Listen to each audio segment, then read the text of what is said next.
দিনটা ছিল 19শে সেপ্টেম্বর, শুক্রবার। সময় তখন সকাল 6টা থেকে 6:30টার মতো বাজে।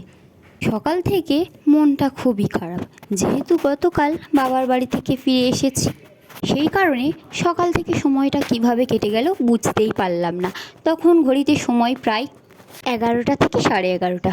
তোমাদের দাদাভাই কোথাও থেকে একগুচ্ছ ফুল নিয়ে এসে আমাকে দিল, সাথে একটা খুশির খবরও দিল। খুশির খবরটা এই যে আজকের আমাদের প্যান্ডেলে দুর্গা প্রতিমা আনা হবে। সেই আনন্দে সারা দুপুরটা কাটিয়ে দিলাম। তারপরে সময় প্রায় 3টে থেকে 3:30। তোমাদের দাদাভাই এবং কয়েকজন মিলে প্রতিমা আনতে চলে গিয়েছে।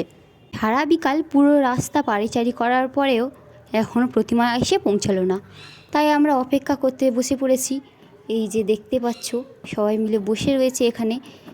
অনেকক্ষণ ধরে বসে থাকতে থাকতে অবশেষে খবর পেলাম যে প্রতিমা এসে পৌঁছে গিয়েছে। তখন সময় প্রায় 7:40। পূজা প্যান্ডেলে প্রতিমা আনা হলো। তারপরেই নামিয়ে সেট করতে করতে প্রায় রাত 9টা বেজে গিয়েছে। মা এসে গিয়েছে, সেই আনন্দে মনটা ভালো হয়ে গেল। সকাল থেকে যে মনটা খারাপ ছিল সেই সমস্ত কিছু আর মনে পড়ছে না। এখন খালি মায়ের দু চোখের দিকে তাকিয়ে থাকতে মন চাইছে। আগামীকাল মহালয়া, সবাইকে মহালয়ার অনেক অনেক শুভেচ্ছা জানাই। সবাই ভালো থেকো, সুস্থ থেকো। এরপরেই পাড়ার কাকিমা জেঠিমারা সবাই মিলে মাকে বরণ করে নিয়েছে। সবাইকে জানাই আগমনীর অনেক অনেক শুভেচ্ছা ও অভিনন্দন। ভালো থাকবেন, সুস্থ থাকবেন বন্ধুরা। আজকের ভিডিওটা এই পর্যন্ত। মা আসছে, সেই আনন্দে মনটা খুবই ভালো লাগছে।